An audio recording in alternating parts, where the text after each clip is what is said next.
الحمد لله رب العالمين والصلاة والسلام على سيدنا محمد سيد الأولين والآخرين وعلى آله وأصحابه أجمعين. أما بعد فأعوذ بالله من الشيطان الرجيم. بسم الله الرحمن الرحيم. يا أيها الذين آمنوا اتقوا الله ولتنظر نفس ما قدمت لغد واتقوا الله إن الله خبير بما تعملون. ولا تكونوا كالذين نسوا الله فأنساهم أنفسهم أولئك هم الفاسقون. لو أنزلنا هذا القرآن على جبل لرأيته خاشعا متصدعا من خشية الله. وتلك الأمثال نضربها للناس لعلهم يتفكرون. هو الله الذي لا إله إلا هو عالم الغيب والشهادة هو الرحمن الرحيم. هو الله الذي لا إله إلا هو الملك القدوس السلام المؤمن المهيمن العزيز الجبار المتكبر سبحان الله عما يشركون. هو الله الخالق البارئ المصور له الأسماء الحسنى يسبح له ما في السماوات والأرض وهو العزيز الحكيم. سبحان ربك رب العزة عما يصفون وسلام على المرسلين والحمد لله رب العالمين. اللهم صل على سيدنا محمد وعلى آل سيدنا محمد وبارك وسلم.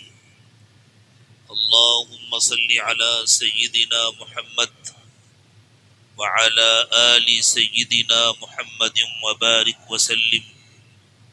اللهم صل على سيدنا محمد وعلى آل سيدنا محمد وبارك وسلم.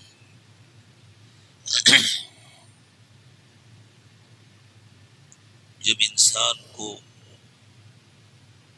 حقیقت میں ایمان نصیب ہو جاتا ہے تو اس کے دل میں محبت کے ساتھ اللہ کا خوف آ جاتا ہے. وہ اللہ سے محبت بھی کرتا ہے اور اللہ سے ڈرتا بھی ہے. محبت اس لیے کرتا ہے کہ اسے معلوم ہوتا ہے مجھے اللہ نے پیدا کیا ہے, مجھے زندگی اللہ نے دی ہے, ساری نعمتیں اللہ نے دی ہیں, اللہ ہی جلاتے ہیں, اللہ ہی کھلاتے ہیں, اللہ ہی پلاتے ہیں, اللہ ہی نوازتے ہیں, اللہ ہی بچاتے ہیں بیماریوں سے, پریشانیوں سے. میرے لیے کیسے کیسے انتظامات اللہ نے کیے ہوئے, میری حفاظت کے کیسے کیسے انتظامات کیے ہوئے. لَهُ مُعَقِّبَاتٌ مِّن بَيْنِ يَدَيْهِ وَمِن خَلْفِهِ يَحْفَظُونَهُ مِنْ أَمْرِ اللَّهِ. اللہ نے آگے پیچھے حفاظت کے لیے فرشتے مقرر کیے ہوئے. کائنات کا جو نظام چل رہا ہے اللہ تعالیٰ نے اس نظام کو چلانے اور سنبھالنے کے لیے فرشتوں کی ڈیوٹی لگائی ہوئی ہے. ہم لوگ اتنے خطرے میں جیتے ہیں کہ اگر اللہ حفاظت پر مقرر فرشتوں کو ہٹا لیں تو ہم میں سے کوئی انسان ایک سیکنڈ بھی زندہ نہیں رہ سکتا. اور اللہ تعالیٰ یہ حفاظت صرف ایمان والے کی نہیں کرتے, ہر انسان کی حفاظت کرتے ہیں, اس لیے کہ سب کو اللہ نے پیدا کیا اور اللہ سب کو موقع دینا چاہتے ہیں.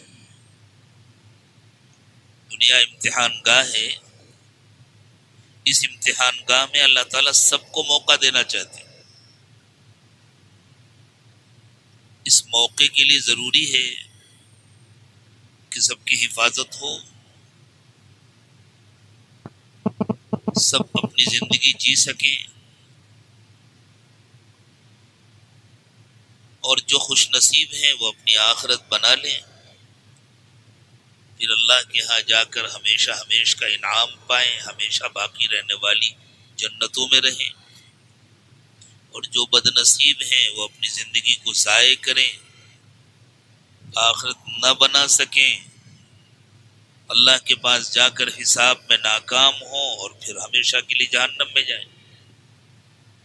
اللہ مجھے آپ کو سب کو خوش نصیبوں میں شامل فرمائے، بد نصیبی سے حفاظت فرمائے۔ واقعی اگر ہم کو اندازہ ہو جائے کہ اللہ نے ہمارے لیے کیسے کیسے انتظامات کیے، جتنے انتظامات ہیں ان میں سے ہر انتظام اتنا نازک ہے، اتنا دقیق ہے کہ انسان کو اندازہ ہو جائے تو انسان اپنے پروردگار پر مر مٹے۔ ہمارے کھانے کا اللہ نے کیسے انتظام کیا ہے، زمین کھود کر دیکھیں، اس میں سوائے مٹی کے کچھ نہیں ہے۔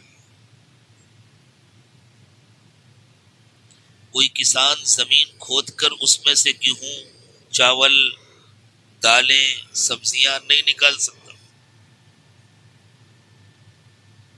لیکن ایک کسان اللہ کی بنائی ہوئی ترتیب کے مطابق جب اس زمین پر محنت کرتا ہے تو زمین کتنے خزانے اگلتی ہے۔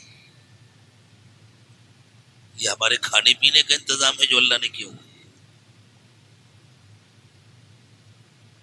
آرام سے بیٹھو، کوئی کام ہے تو اٹھ کر جاؤ، اشارے مت کرو۔ مجھے اس وقت صرف حفاظت کے انتظام پر روشنی ڈالنا، باقی ہماری زندگی سے متعلق ہر انتظام ایسا ہے کہ کسی ایک کو بھی انسان ذرا تفصیل کے ساتھ سمجھ لے تو اللہ پر اپنی جان قربان کرنے کو تیار ہو جائے، مر مٹے۔ ہم اس زمین پر رہتے ہیں اور اس زمین پر ہماری زندگی ہر وقت کتنے خطرے میں ہے۔ آپ کے ہاں بنگلور میں تو سمندر نہیں ہے، لیکن دیکھا تو ہوگا آپ نے سمندر، کبھی چنئی گئے ہوں گے، کبھی بنگلور گئے ہوں گے تو سمندر دیکھا ہوگا نا، کبھی ناپا ہے کتنا بڑا ہوتا ہے سمندر، کیسی لہریں اٹھتی ہیں سمندر کی۔ تھوڑا سا اندر جانے کے بعد جس وقت ذرا تیز ہوا چلتی ہے تو سمندر کی موجیں پہاڑوں جیسی ہوتی ہیں۔ 1 فٹ کا لکڑی کا ٹکڑا ہو، اس پر ایک چھوٹا سا کیڑا بیٹھا ہو اور وہ لکڑی کا ٹکڑا سمندر کے اندر موجوں پر تیر رہا ہو تو اس کیڑے کی زندگی کتنے خطرے میں ہے۔ بغیر کسی مبالغے کے زمین پر ہماری زندگی اس سے زیادہ خطرے میں ہے ہر وقت۔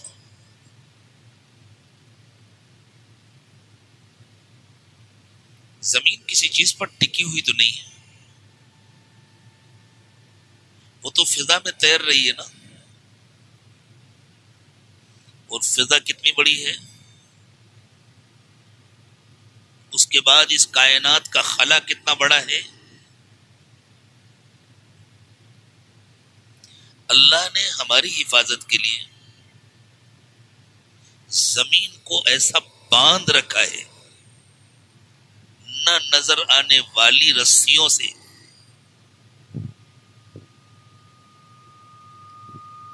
کہ جس مدار میں وہ چکر لگا رہی ہے اس مدار سے ہٹ نہیں سکتی۔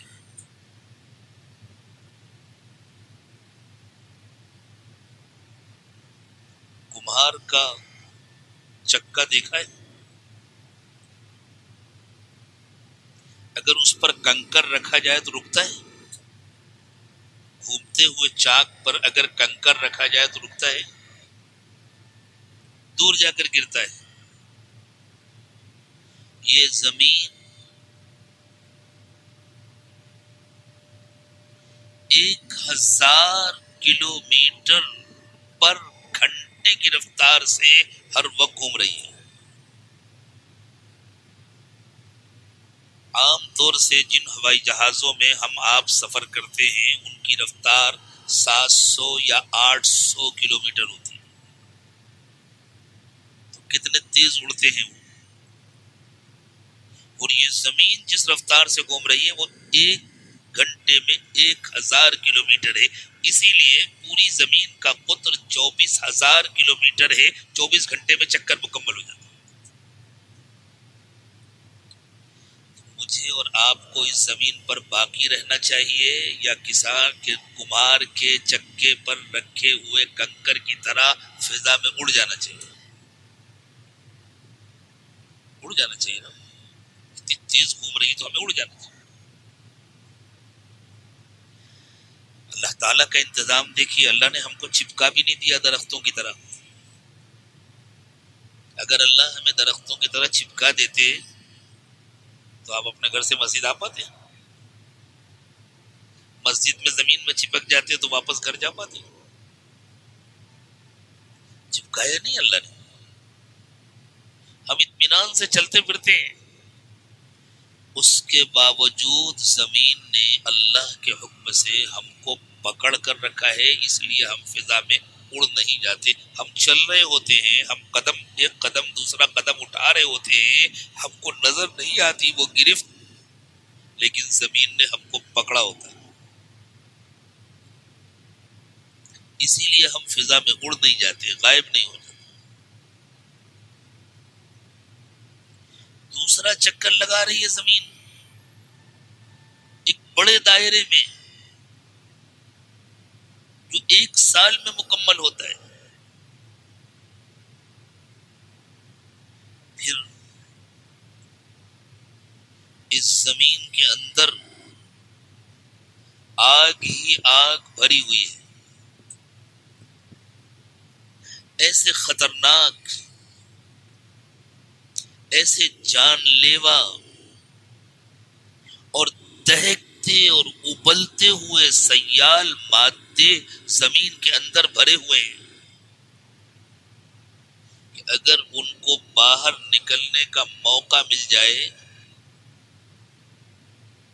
تو زمین پر زندگی نام کی کوئی چیز باقی نہ رہے.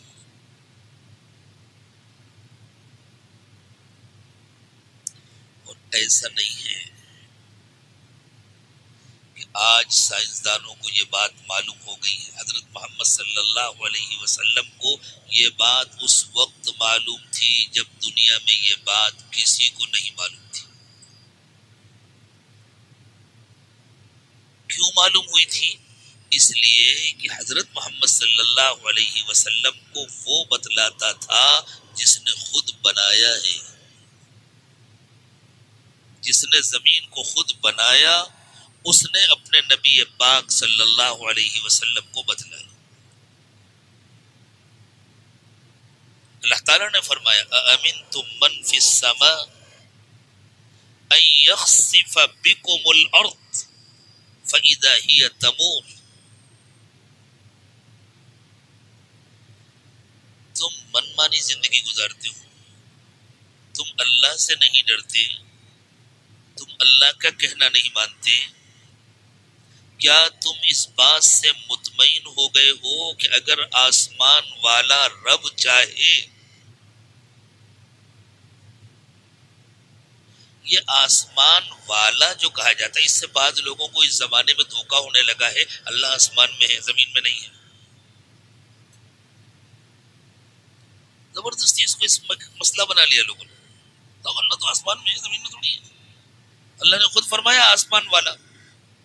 یہ عظمت کے اظہار کے لیے اللہ نے فرمایا آسمان والا, اس لیے کہ آسمان جس کو ہم کہتے ہیں عربی میں اس کو سما کہتے ہیں. سما کا لفظ سمو سے بنا ہے جس کے معنی ہے بلندی. اللہ عظمت والے ہیں، بلندی والے ہیں، اس لیے کہا جا رہا ہے. ورنہ اللہ آسمان میں بھی ہے، زمین میں بھی ہے. وَهُوَ الَّذِي فِي السَّمَاءِ إِلَٰهٌ وَفِي الْأَرْضِ إِلَٰهٌ. اللہ خود فرماتے ہیں وہ ایسا معبود ہے، آسمان میں بھی ہے، زمین میں بھی ہے.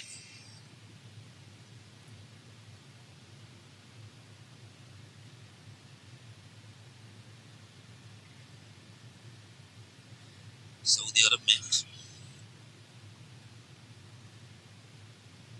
مدینہ منورہ میں ایک صاحب تھے جنہیں بڑا شوق تھا ہر ایک کو چھوڑنے کا. تو انہوں نے ایک عالم کو روک کر کے پوچھا آئین اللہ، اللہ کہاں ہے؟ ان بیچاروں کو یہ گمان ہے کہ اللہ تعالیٰ عرش کے اوپر رہتے ہیں، وہاں اللہ کا حجرہ ہے، کمرہ ہے، وہیں قیام کرتے ہیں، فرشتے جا کر کے اطلاعات پہنچاتے ہیں. کہ اللہ ہر جگہ ہے؟ اللہ ہر جگہ کیسے ہے؟ اللہ عرش بنے؟ اللہ کا کوئی جسم تھوڑی ہے. عرش کے ساتھ اللہ کا ایک خاص تعلق ہے، لیکن اللہ ہر جگہ ہے. تو انہوں نے کچھ باتیں کی، تفصیلی گفتگو. جو عالم تھے انہوں نے کہا اللہ تعالیٰ نے فرمایا وَهُوَ الَّذِي فِي السَّمَاءِ إِلَٰهٌ وَفِي الْأَرْضِ إِلَٰهٌ. اللہ آسمان میں بھی معبود ہے، زمین میں بھی معبود ہے. قرآن نے خود کہا ہے اللہ زمین میں بھی ہے. وہ کہتے ارے یہ قرآن کی آیت ہے، مجھے تو معلوم نہیں تھی. ان سے کوئی پوچھا تمہیں نہیں معلوم یا تمہارے کسی عالم کو نہیں معلوم؟ یہ قرآن کی آیت ہے وَهُوَ الَّذِي فِي السَّمَاءِ إِلَٰهٌ وَفِي الْأَرْضِ إِلَٰهٌ. خوب یاد رکھو جب قرآن کہتا ہے آسمان والا تو اللہ کی عظمت بتلانی مقصود ہوتی ہے، ورنہ اللہ صرف آسمان میں نہیں، اللہ آسمان میں بھی ہے، زمین میں بھی ہے، ہر جگہ ہے. وَهُوَ مَعَكُمْ أَيْنَمَا كُنتُمْ. اللہ فرماتے ہیں تم جہاں بھی رہو اللہ تمہارے ساتھ ہے. أَأَمِنْتُمْ مَنْ فِي السَّمَاءِ أَنْ يَخْسِفَ بِكُمُ الْأَرْضِ. تم منمانی کرتے ہو، تمہیں کس نے گارنٹی دے دی کہ اگر آسمان والا تمہیں زمین میں دھسانا چاہے تو تم بچ جاؤ گے؟ اس کی گارنٹی کس نے دی ہے؟ اگر اللہ چاہے تو تمہیں زمین میں دھسا دے اور پھر زمین برابر ہو جائے، تمہارا نام و نشان بھی نہ رہے. انسان ہیں کتنے؟ میں آپ کو ایک حساب بتلاتا ہوں. دنیا میں جتنے انسان ہیں، اگر ایک باکس بنایا جائے جو 1 میل لمبا ہو، 1 میل چوڑا ہو اور 1 میل گہرا ہو، جیسے کارٹون ہوتے ہیں، ایسا باکس اگر بنایا جائے جس کی لمبائی بھی 1 میل ہو، چوڑائی بھی 1 میل ہو، گہرائی بھی، ڈیپ بھی اس کی 1 میل ہو، اور اس میں دنیا کے تمام انسانوں کو ایک کے اوپر ایک رکھا جائے تو سب پیک ہو جائیں گے ایک باکس میں. اور دنیا کے جو گہرے سمندر ہیں وہ 10 کلومیٹر 12 کلومیٹر گہرے ہوتے ہیں، لے جا کر کے وہ باکس سمندر میں ڈال دیا جائے، کہاں گیا پتہ بھی نہیں چلتا.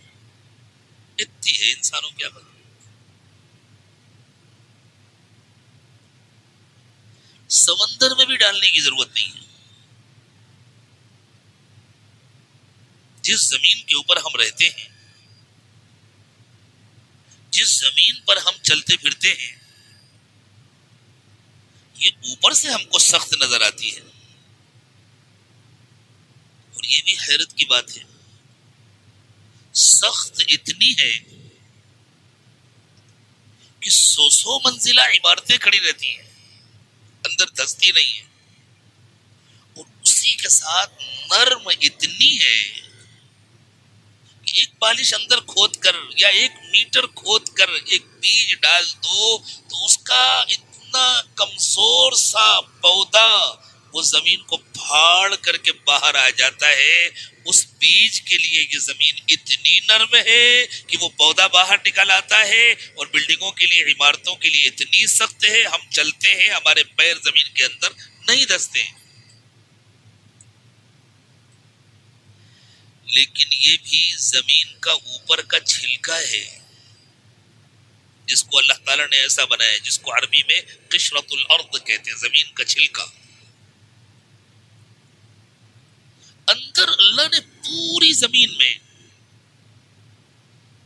پتھروں کی سلیں پھیلا رکھی۔ یہ جو پہاڑ ہیں قرآن نے ان کو کھوٹی کہا ہے۔ پتہ نہیں شہر والے کھوٹی جانتے ہیں یا نہیں۔ دیہاتوں میں جانوروں کو باندھنے کے لیے جو زمین میں کھوٹا گاڑا جاتا ہے، وہ زمین کے اوپر کتنا ہوتا ہے؟ ایک بارش، اور اندر کتنا ہوتا ہے؟ کم سے کم 1 فٹ تو ہوتا ہے۔ ہمیشہ کھوٹی کا اندر کا حصہ جتنا ہوتا ہے، اگر آپ کپڑے لٹکانے کے لیے ایک اسکرو دیوار میں لگاتے ہیں تو باہر اس کا حصہ تھوڑا سا ہوتا ہے جس پر کسی چیز کو بچاتے ہیں، اندر زیادہ ہوتا ہے۔ کھوٹی کی یہ خصوصیت ہے، اس کا اندر کا حصہ بڑا ہوتا ہے، باہر کا چھوٹا ہوتا ہے۔ قرآن نے پہاڑوں کو کھوٹی کہا ہے۔ یہ جو پہاڑ ہمیں زمین کے اوپر نظر آتے ہیں، یہ بہت چھوٹے ہوتے ہیں، زمین کے اندر بہت گہرائی تک ہوتے ہیں۔ درختوں کی جڑیں زمین میں اتنی گہری نہیں ہوتی جتنی پہاڑوں کی جڑیں زمین کے اندر گہری ہوتی۔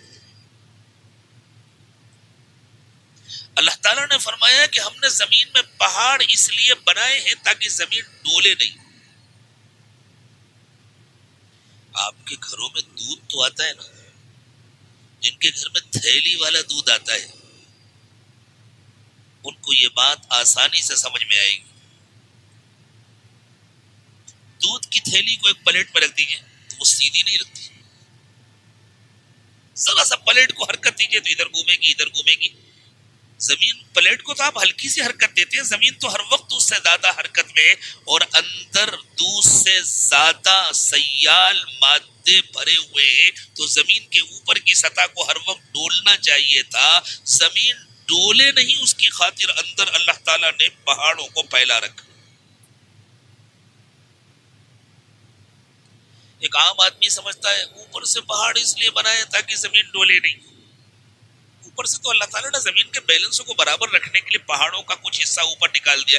اصل پہاڑ تو زمین کے اندر پھیلے ہوئے، جن کی وجہ سے وہ مادے کھولتے ہوئے سیال خطرناک مہلک مادے باہر نہیں آ پاتے۔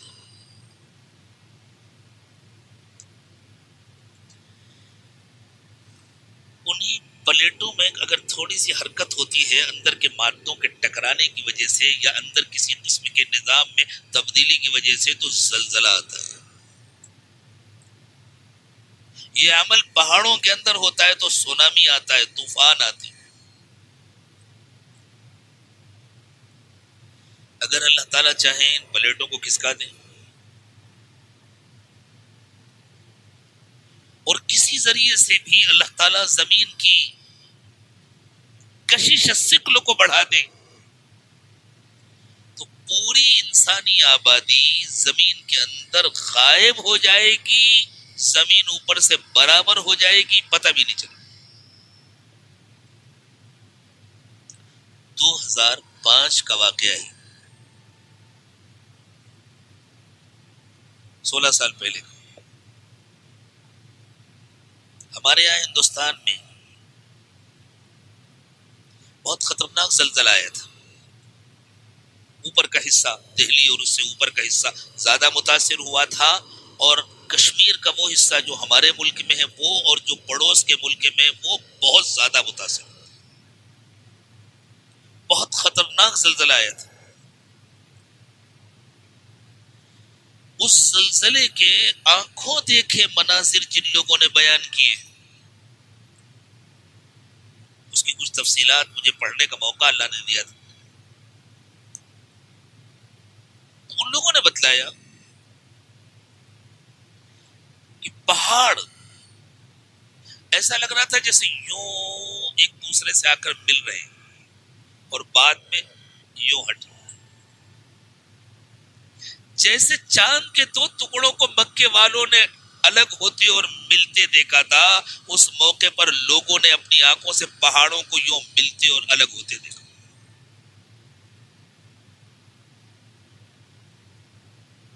ایک صاحب جو پڑوس کے ملک میں کسی بڑے شہر میں امامت کرتے تھے، ان کے والدین گاؤں میں تھے، زلزلہ آیا، ختم ہو گیا. جب آنے جانے کے قابل حالات ہوئے تو انہیں خیال آیا اب جا کر دیکھنا چاہیے میرے گاؤں کا کیا ہے. وہاں گئے تو پورے گاؤں کا کہیں نام و نشان نہیں تھا. ایک چرواہے سے انہوں نے پوچھا، میں نے ان کا بیان پڑھا ہے، کوئی نہیں بچا تھا. ایک چرواہے سے پوچھا یہاں اس علاقے میں ایک گاؤں تھا اس نام کا. اس نے کہا ہاں، وہ دو پہاڑیاں نظر آ رہی ان کے بیچ میں تھا. اور جب زلزلہ آیا تھا ہم لوگوں نے دور سے دیکھا تھا، ایسا لگ رہا تھا دونوں پہاڑیاں مل گئیں اور بعد میں الگ ہو گئیں، اور پوری آبادی مکانات کے ساتھ کہاں گئی پتہ نہیں. نہ کوئی انسان بچا، نہ کوئی عمارت بچی.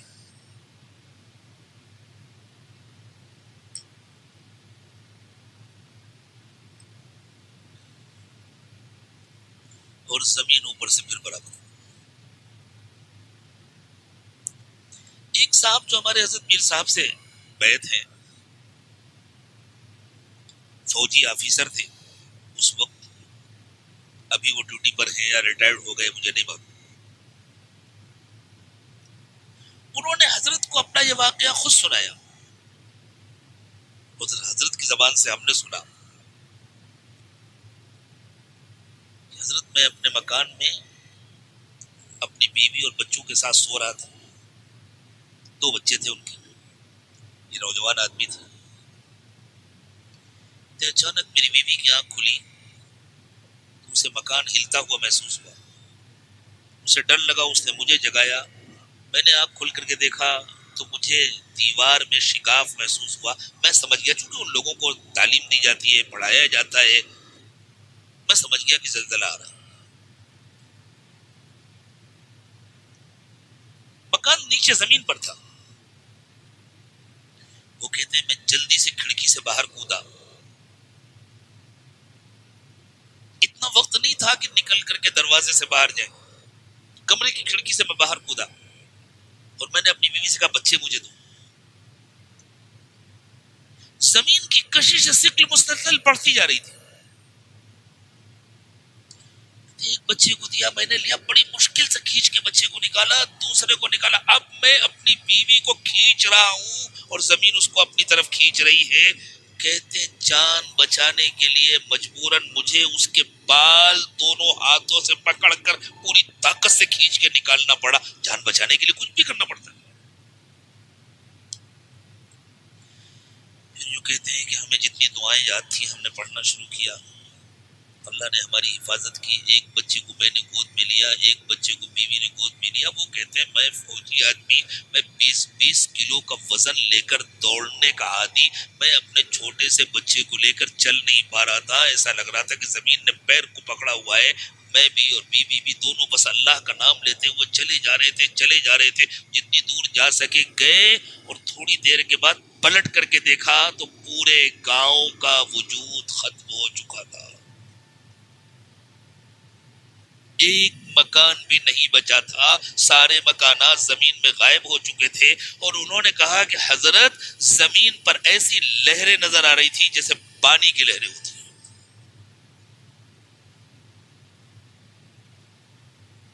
صرف 16 سال پہلے کا واقعہ. شاید آپ لوگوں کو یاد ہو، اگر اخبارات میں پڑھا ہوگا، نیوز میں دیکھا ہوگا. اگر کام کی باتیں یاد رکھنے کی عادت ہو تو کرکٹ کے اسکور یاد رہتے ہیں، اور نہ معلوم کیا کیا یاد رہتا ہے. ایک جگہ جانا ہوا، ایک بڑے تاجر کہنے لگے حضرت میرے بیٹے کا ذہن بہت کمزور ہے، اسے پڑھا ہوا کچھ یاد نہیں رہتا، اس کے لیے دعا کرنی. میں نے ان سے کہا بیٹے کو میرے پاس بھیج دیجیے، آپ مت آئیے. بچہ آ گیا. میں نے اس سے پوچھا کیا ہوا بیٹا؟ گھر میں ماشاء اللہ مال و دولت کی فراوانی تھی، ہر قسم کی آزادی تھی. تھوڑی دیر کے لیے میں اس کے ساتھ بچہ بنا. میں نے کہا بیٹا ساؤتھ افریقہ میں جو میچ ہوا تھا کس کا ہوا تھا؟ اس نے فون بتایا. کس کے کتنے رن تھے؟ اس نے بتلایا. کس ٹیم کا کتنا اسکور تھا؟ اس نے سب بتلایا. اچھا فلاں جگہ، اچھا فلاں، او سب فر فر فر فر سنا رہا ہے. ٹھیک ہے بیٹا تم چلو ابا کو بھیج. وہ چلا گیا. میں نے ابا کو بیٹھا. میں نے کہا بچے کا ذہن کمزور نہیں ہے، آپ کے گھر کا ماحول صحیح نہیں ہے، آپ کے ہاں صحیح ترجیحات نہیں ہے. بچے کا ذہن پڑھائی میں نہیں لگتا، کھیل میں لگتا ہے. اسے سبق نہیں یاد ہوتا، اسے 10 10 سال پرانے کرکٹ کے اسکور یاد ہیں. اگر ذہن کمزور ہوتا تو وہ سب بھی یاد نہیں ہونا چاہیے. یہ میں اس لیے کہہ رہا ہوں کہ کبھی کبھی اخبارات میں کوئی کام کی بات آ بھی جاتی ہے تو اللہ کا شکر ہے ہمارے دوستوں کو یاد نہیں رہتی ہے. اور جو فضولیات ہیں وہ پوچھ لیجئے. پھر بھی کچھ لوگوں کو تو یاد ہوگا یہ واقعہ 2016 کا، بہت پرانا نہیں. پوری بستیاں غائب ہو گئی تھی. اور جیسے ندیوں میں لہریں ہوتی ہیں پانی کی، ایسے زمین کے اوپر لہریں نظر آتی. یہ واقعہ تو 2016 کا ہے. اور اللہ فرما رہے امنتم من فی السماء ان یخسف بکم الارض فاذا هی تمور. کیا تم آسمان والے سے مطمئن ہو گئے ہو؟ کیا یہ اس کی قدرت میں نہیں ہے کہ وہ تمہیں زمین میں دھسا دے اور پھر زمین اوپر سے بالکل برابر ہو جائے، تمہارا کوئی نام و نشان نہ رہے، تم کو دھسا دے، تمہارے گھروں کو دھسا دے، تمہاری بستیوں کو دھسا دے، تمہارے پورے شہروں کو دھسا دے. میں آپ کو پرانے قصے نہیں سنا رہا. قرآن پاک میں وہ پرانے حوالے بھی موجود ہیں جب پوری بستیوں کو دھسا دیا گیا ہے، پوری بستیوں کو اٹھا کر پلٹ دیا گیا ہے. جیسے حضرت لوط علیہ الصلوۃ والسلام کے پورے علاقے کو ان کے جرائم کی سزا ملی اور اٹھا کر پلٹ دیا گیا. کوئی کہہ سکتا ہے پرانی باتیں ٹھیک ہے قرآن میں بیان ہوا ہم ایمان لے آتے ہیں. پتہ نہیں کتنا ہوا کتنا نہیں ہوا.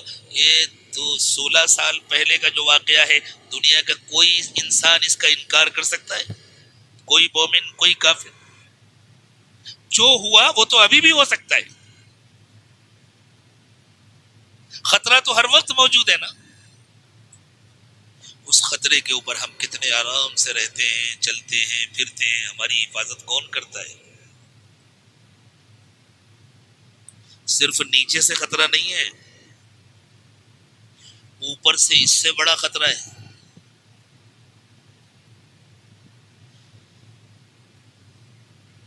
ہر وقت خلا میں پتھروں کی بارش ہوتی رہتی ہے. بارش کے قطرات کی طرح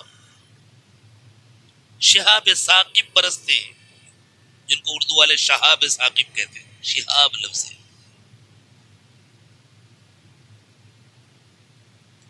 اگر وہ پتھر ہماری زمین تک پہنچ جائیں تو کوئی چھت باقی نہ رہے، کوئی بلڈنگ باقی نہ رہے. وہ پتھر تو بہت بڑے ہوتے ہیں، بہت طاقتور ہوتے ہیں، بہت قوت کے ساتھ آتے ہیں. ہماری اپنی فضا کے اندر بادلوں میں جو برف بنتا ہے، اگر اس کے بڑے بڑے ٹکڑوں کی کہیں بارش ہوتی ہے تو عمارتیں ٹوٹ جاتی ہیں، گاڑیاں ٹوٹ جاتی ہیں. جبکہ برف جتنے فاصلے سے آتا ہے اس کی اسپیڈ فاصلے کی وجہ سے ہوتی ہے، جتنے فاصلے سے آتا ہے وہ بہت کم ہے. شہاب ثاقب جتنے فاصلے سے آتے ہیں وہ بہت زیادہ ہے. اللہ نے ہماری پوری زمین کے اوپر ایک نہ نظر آنے والی چھت بنا رکھی. یہ ہماری زمین کا قریب ترین آسمان ہے، جس کے بارے میں قرآن نے کہا وَالسَّمَاءِ ذَاتِ الرَّجْعِ، آسمان کی قسم جس کی خصوصیت ہے لوٹانا. رجعن لوٹنے کے معنی میں بھی عربی میں استعمال ہوتا ہے، لوٹانے کے معنی میں بھی استعمال ہوتا ہے. رجع کے معنی لوٹنا بھی ہے، رجع کے معنی لوٹانا بھی ہے. اسی لیے قرآن یہ نہیں کہتا ثم الی ربکم ترجعون کہ تم اپنے رب کی طرف لوٹ کر آؤ گے. قرآن کہتا ہے ثم الی ربکم ترجعون، پھر تمہیں تمہارے رب کی طرف لوٹا کر لایا جائے گا. تو یہاں یہ رجعن مصدر ہے متعدی معنی میں. یہ جو اللہ تعالیٰ نے ہمارا قریب کا آسمان بنایا ہے، ہماری زمین کی فضا جو زیادہ دور نہیں ہماری زمین سے، ہماری زمین کی سطح سے صرف 500 کلومیٹر ہے، اس کی خصوصیت ہے لوٹانا. اور یہ خصوصیت اس کی دو طرفہ ہے. آسانی کے ساتھ سمجھ لیجیے. جیسے یہ آپ کی مسجد کی چھت ہے، اگر ایک ربر کا بال بڑی طاقت کے ساتھ زمین پر مارا جائے تو اچھل کر اوپر جائے گا نا، لیکن کتنی دور جائے گا؟ چھت تک، پھر واپس آ جائے گا. اس لیے کہ اس چھت کی خصوصیت ہے لوٹانا. اگر ایک غبارے میں گیس بھر کر چھوڑ دیا جائے تو وہ غبارہ اڑتا ہوا جائے گا، لیکن کہاں تک جائے گا؟ اس چھت تک، اس کے آگے نہیں جا سکتا. تو یہ چھت نیچے کی چیزوں کو لوٹا دیتی ہے، اور اگر بارش ہو رہی ہو تو پانی نیچے نہیں آئے گا، گویا اوپر کے پانی کو وہاں لوٹا دیتی. ایسی ایک چھت بنائی ہے اللہ نے زمین پر. ہم زمین میں رہتے ہیں، ہم کو ہر وقت زندہ رہنے کے لیے کتنی گیسوں کی ضرورت ہے؟ ہم سمجھتے ہیں ہم کو صرف آکسیجن کی ضرورت ہے. ہم کو آکسیجن کی جتنی ضرورت ہے کاربن کی بھی اتنی ہی ضرورت ہے. آکسیجن کی ہم کو ڈائریکٹ ضرورت ہے، کاربن کی انڈائریکٹ ضرورت ہے. آکسیجن سے ہماری زندگی جڑی ہوئی ہے، کاربن سے درختوں کی زندگی جڑی ہوئی ہے. ہم آکسیجن کو کاربن بناتے ہیں، درخت پلٹ کر کاربن کو آکسیجن بناتے ہیں. ہمارے زندہ رہنے کے لیے درختوں کا زندہ رہنا ضروری ہے، درختوں کے زندہ رہنے کے لیے ہمارا زندہ رہنا ضروری ہے. ہم ان کی غذا مہیا کرتے ہیں، وہ ہماری غذا مہیا کرتے ہیں. وہ ہم کو آکسیجن دیتے ہیں جو ہماری ضرورت ہے، ہم ان کو کاربن دیتے ہیں جو ان کی ضرورت ہے. اور یہ دلیل ہے اس بات کی کہ دنیا خود بخود نہیں بنی اور آہستہ آہستہ نہیں بنی. اس دنیا کے بنانے والے نے اس کو پہلے مکمل بنایا ہے، پھر اس میں جانداروں کو پیدا کیا ہے. اس لیے کہ اگر پہلے چھوٹا سا وجود ہوتا اور ساری دنیا میں صرف درخت ہی درخت ہوتے اور تھوڑے سے کیڑے مکوڑے ہوتے تو ان درختوں کو کاربن کون دیتا؟ ختم ہو جانا چاہیے تھا. جیسے اگر سارے درختوں کو کاٹ دیا جائے تو انسانوں کو آکسیجن نہیں ملے گی، وہ ختم ہو جائیں گے. اللہ تعالیٰ نے بڑی حکمت کے ساتھ بنایا ہے، انسانوں کو بھی، دوسرے جانوروں کو بھی اور درختوں کو بھی.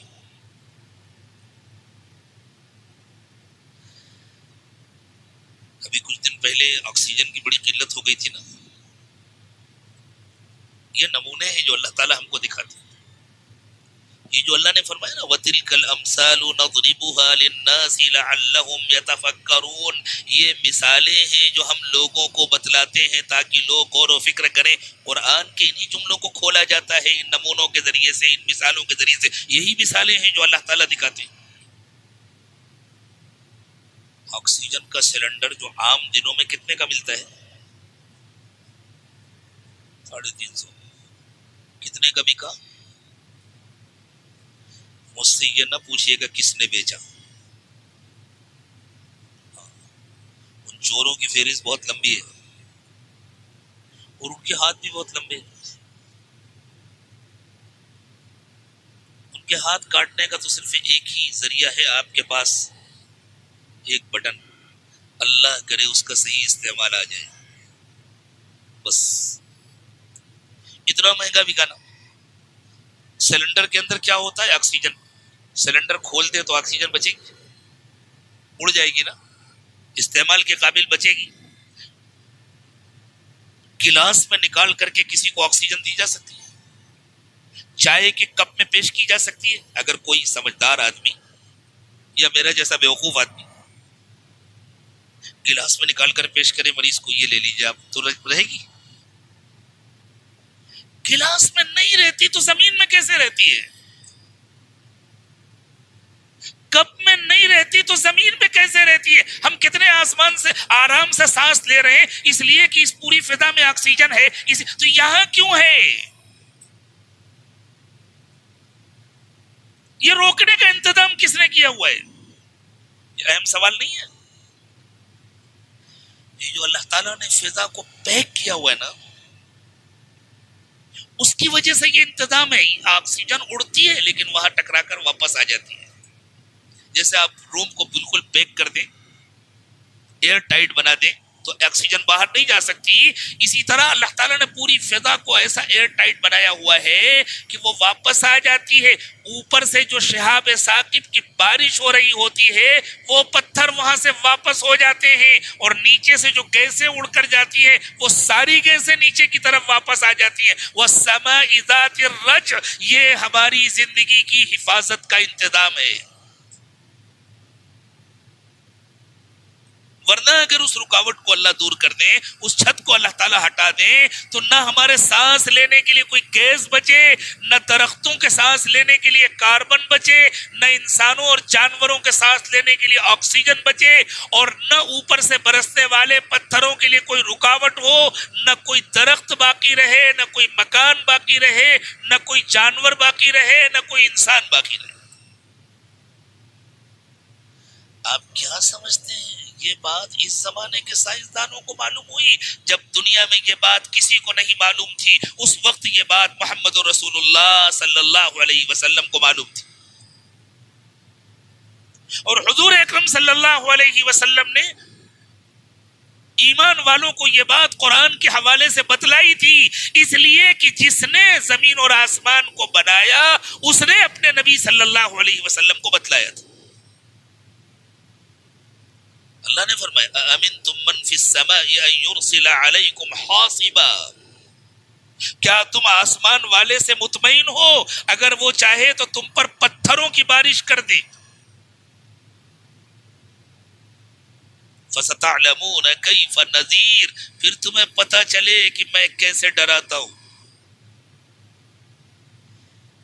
تو ہمارے اوپر بھی خطرہ ہے ہر وقت ہے، اور جن بستیوں پر پتھروں کی بارش ہوئی اللہ کے حکم سے، تو اللہ کو ان کے لیے کوئی پتھر بنانے نہیں پڑے تھے، اسپیشل ان کے لیے برسانے نہیں پڑے تھے۔ بارش ہو رہی ہے، ایک آدمی آرام سے کھڑا ہے، آپ کھڑے ہیں، کسی نے آپ کے سر کے اوپر چھتری لگائی ہوئی ہے، تو آپ بارش سے محفوظ ہیں۔ اب اگر وہ چاہتا ہے کہ آپ بھیگ جائیں تو اسے کیا کرنا ہے؟ صرف چھتری ہٹا لینی ہے۔ بادلوں کو کوئی کال نہیں کرنی ہے، وہ تو پہلے سے برس رہے ہیں۔ کہیں سے پانی لے کر نہیں آنا ہے، وہ تو پہلے سے گر رہا ہے۔ صرف آپ کو بیچ سے چھتری ہٹا لینی ہے۔ جن قوموں کو اللہ تعالیٰ نے پتھروں کی بارش کے ذریعے سے برباد کیا، ان قوموں کے لیے اللہ کو الگ سے کوئی پتھر بنانے نہیں پڑے تھے، اور اسپیشل ان کے لیے برسانے نہیں پڑے تھے۔ جن فرشتوں کو اللہ نے مقرر کیا ہوا ہے، بیچارے سائنسدانوں کو جتنا نظر آتا ہے اتنا بتاتے ہو، انہیں تو اتنا نظر آتا ہے کہ یہ غلاف ہے، لیکن اللہ نے اور اللہ کے رسول نے بتلایا یہ اللہ کی طرف سے فرشتے ہیں جو مقرر ہیں، وہ سنبھالتے ہیں۔ یہ غلاف بھی ان کا سنبھالا ہوا ہے، انہوں نے سنبھالا ہوا ہے۔ جب اللہ نے حکم دیا فلاں بستی والوں کے اوپر سے ذرا یہ چھت ہٹا دو، وہ غلاف ہٹا دیا گیا، بارش تو پہلے سے ہو رہی ہے پتھروں کی، وہ پتھروں کی بارش ان کے اوپر ہونے لگی، وہ ختم ہو گئی۔ اللہ اللہ نہ کرے اگر ابھی فرشتے اللہ کے حکم سے ہٹا دیں تو ہم میں سے کوئی ایک بھی یہاں زندہ نہیں رہے. یہ جو نیچے زمین کو سنبھال رکھا ہے یہ اللہ کے حکم سے فرشتوں نے سنبھال رکھا ہے. اگر اللہ کا حکم ہو جائے اور فرشتوں کی حفاظت ہٹ جائے تو ہمارے پیر کے نیچے بھی موت ہے, ہمارے سر کے اوپر بھی موت ہے. یہ جو میں نے آپ کو مثال دی ہے یہ یوں ہی آپ کو سمجھانے کے لیے مثال نہیں دی, ماہرین نے باقاعدہ یہی مثال دی ہے سارے اندازے لگانے کے بعد کہ ایک کھلے سمندر میں 1 فٹ کا لکڑی کا تختہ, اس پر ایک چھوٹا سا کیڑا ہو اور وہ تختہ موجوں کے اوپر ادھر سے ادھر جا رہا ہو. اس کیڑے کی زندگی جتنی خطرے میں ہے انسان کی زندگی زمین کے اوپر آسمان کے نیچے اس سے زیادہ خطرے میں. کون بچاتا ہے ہم کو؟ اللہ بچاتا ہے. ہمارے کھانے کا اللہ نے کیسا انتظام کیا, ہمارے پینے کا اللہ نے کیسا انتظام کیا, ہماری نسل کے باقی رہنے کا اللہ نے کیسے انتظام کیا. ان انتظامات پر بھی اتنی ہی تفصیلی گفتگو کی جا سکتی ہے, لیکن ایک ہی مجلس میں ساری گفتگو تو نہیں ہو سکتی. اس لیے میں نے اس وقت صرف حفاظت پر مختصر سی روشنی ڈالی کہ اللہ نے ہماری حفاظت کا اتنا انتظام کیا ہے جس کو اس کا اندازہ ہو جائے اس کے دل میں اللہ کی محبت میں کمی ہوگی. وہ تو مر مٹے گا کہ اللہ آپ کتنے بڑے محسن ہیں, آپ کتنے خیر خواہ ہیں, آپ ہم سے کچھ مانگتے بھی نہیں, آپ ہم سے کچھ لیتے بھی نہیں. پانی آتا ہے آپ کے گھروں میں کاویری کا, بل بھی آتا ہے, اچھا لگتا ہے. 5 مہینے اللہ بارش کا بل اگر بھیج دے تو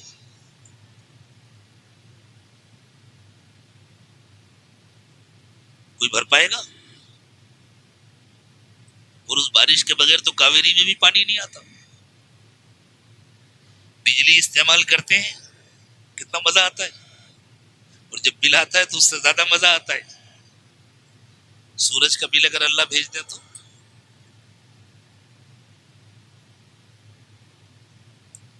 ایک ہفتہ ہاسپٹل میں رہیں اور اس آکسیجن استعمال کرنی پڑے تو کتنا بل آتا ہے. پوری زندگی ہم آکسیجن یوز کرتے ہیں, اگر اللہ بل بھیج دے تو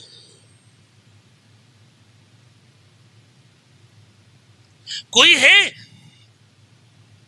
اللہ سے بڑھ کر جو اس کا حقدار ہو کہ اس کو چاہا جائے, اس سے محبت کی جائے, ٹوٹ کر اس کو چاہا جائے, ہر وقت اس کا شکر ادا کیا جائے, ہر وقت اس کا احسان مانا جائے, ہر وقت اس کو یاد کر کیا جائے.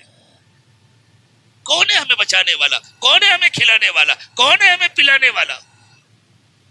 اللہ کے سوا کوئی نہیں ہے نا. ایمان اللہ کی پہچان کا نام ہے. تو جب اللہ کی پہچان دل میں آ جاتی ہے, جب ایمان آ جاتا ہے تو انسان اللہ سے ٹوٹ کر محبت کرنے لگتا ہے. اسی لیے اللہ تعالیٰ نے فرمایا والذین آمنوا اشد حبا للہ. پتہ نہیں لوگوں کو کیا ہو گیا ہے. وَمِنَ النَّاسِ مَن يَتَّخِذُ مِن دُونِ اللَّهِ أَندَادًا يُحِبُّونَهُمْ كَحُبِّ اللَّهِ. لوگوں نے معلوم نہیں کس کو منتخب کر لیا ہے اور ان چیزوں سے ایسی محبت کرتے جیسے اللہ سے محبت کرنی چاہیے, اس لیے کہ ان کو حقیقت نہیں معلوم, انہوں نے اب تک اللہ کو پہچانا نہیں. اور جو ایمان والے ہیں, جو اللہ کو پہچان چکے ہیں, جو اس کو جان چکے, ہمیں پیدا کرنے والا, ہمیں جلانے والا, ہمیں کھلانے والا, ہمیں بچانے والا کون ہے, ان کے دل میں سب سے زیادہ اللہ کی محبت ہوتی ہے. والذین آمنوا اشد حبا للہ. ایمان والے تو ٹوٹ کر اللہ سے محبت کرتے ہیں. ہم سوچیں ہم نے اللہ سے اتنی محبت کی کیوں نہیں کی؟ اس لیے کہ ابھی ہمیں اندازہ ہی نہیں ہے کہ ہم اللہ کی کتنی نعمتوں میں جیتے. تو جب ایمان آتا ہے, بات یہاں سے شروع ہوئی تھی, جب واقعی دل میں ایمان آتا ہے تو اللہ کی محبت آتی ہے, ٹوٹ کر محبت آتی ہے. اور اس محبت کے ساتھ اللہ کا ڈر آتا ہے, اس لیے کہ اللہ نے فرمایا میں دنیا میں تو بل نہیں بھیجتا لیکن آخرت میں حساب لوں گا.